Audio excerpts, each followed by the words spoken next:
Well, hello friends, it's Wayne Polson coming to you from SM Heartland today. I'm getting ready to split some wood over here.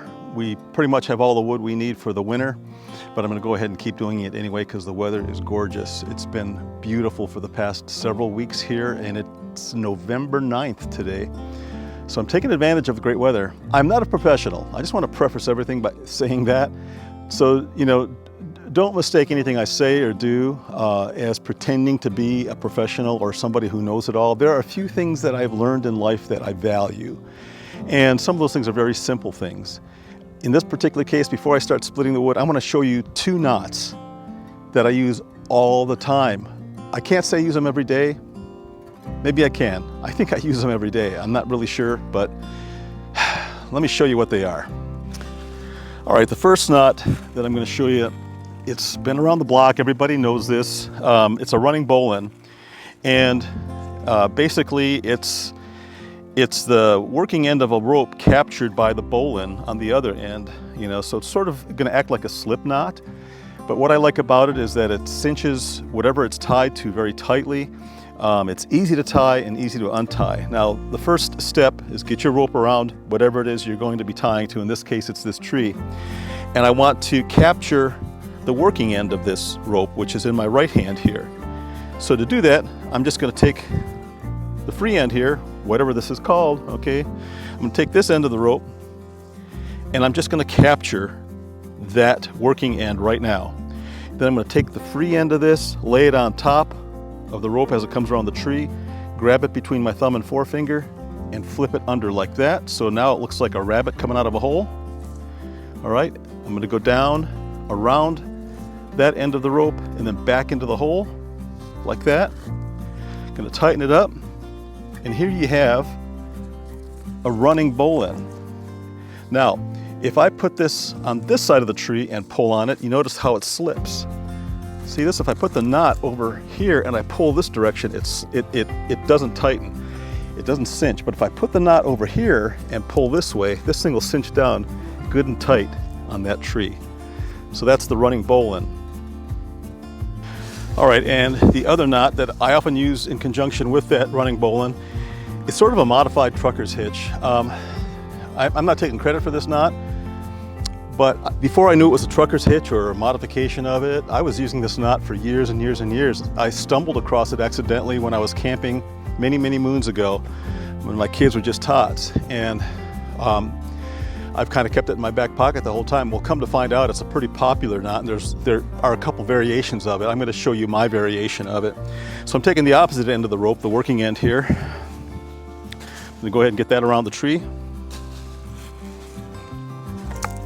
Now, the thing I like about this trucker's hitch thing is it allows you to get some, gives you a 2-to-1 mechanical advantage.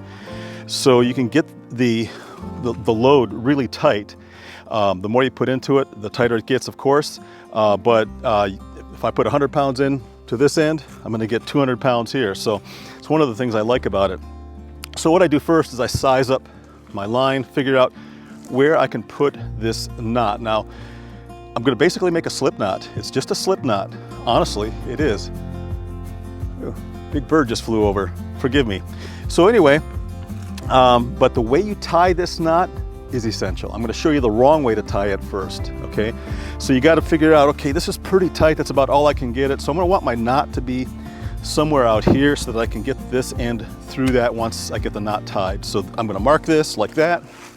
Now what you don't want to do is you don't want to make your slip knot by bringing the working end through, because if you do that, it's just going to tighten up on you. It's just going to cinch down on your rope or on your finger. You're not even you're going to struggle getting the rope through that.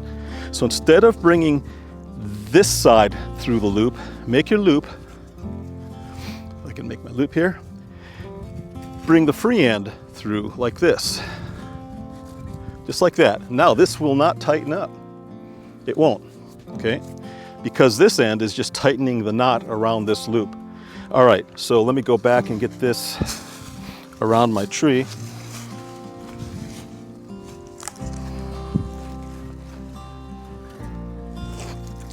All right, so I get it around there like that. Then I go ahead and take my slip knot that I made right here, and I run the free end through the loop.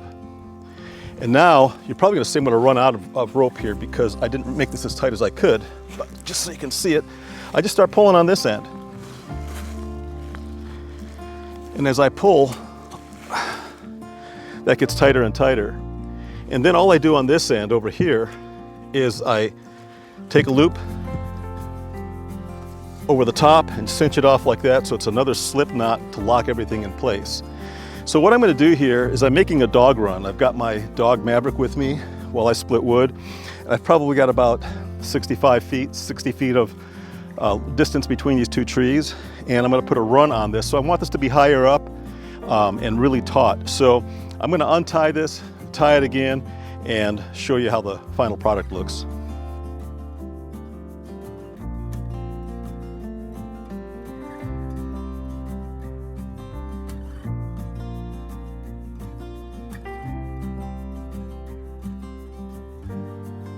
All right, then, so for Maverick's lead, I have just a simple pulley here. That's all it is. Some people call it a block, whatever you want to call it. Real easy to work with. I'm going to put this over the top of the rope. And I've got a carabiner on the end of his lead. So that's ready to go, just like that. Can you see that? Right there. And then Maverick gets tied up on the other end of this. This is probably 25 feet long. So he's got all kinds of room to maneuver. Just another carabiner on the end. Maverick, you want to get tied up, buddy? He doesn't care to be tied up, but we'll see. Come on, bud, come here. Good boy, all right, good boy. Can you guys see him? Come here, Maverick, come here, bud. Let's go over here. Come here, buddy. Want a treat? I got a treat for you. See this? Yeah, let's put you on here.